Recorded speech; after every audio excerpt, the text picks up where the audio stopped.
നമസ്കാരം, ഞാൻ റൂസോ. ഞാൻ ഇന്നും നമ്മുടെ ജീവിതത്തിൽ നമ്മളെ വേദനിപ്പിച്ചവരോട് എല്ലാം നമുക്ക് മാപ്പ് കൊടുക്കാൻ സാധിക്കും.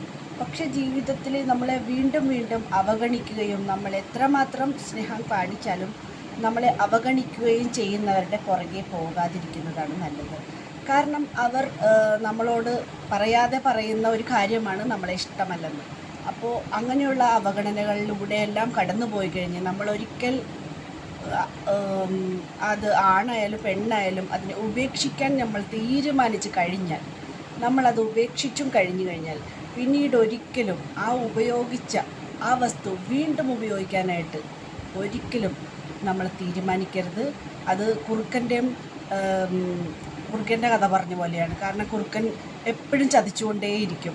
ആ ചതി വീണ്ടും വീണ്ടും ഏറ്റുവാങ്ങുന്നുണ്ടെങ്കിൽ നമ്മൾ തന്നെയാണ് അതിൻ്റെ തെറ്റുകാരായി മാറാൻ പോകുന്നത്. Thank you.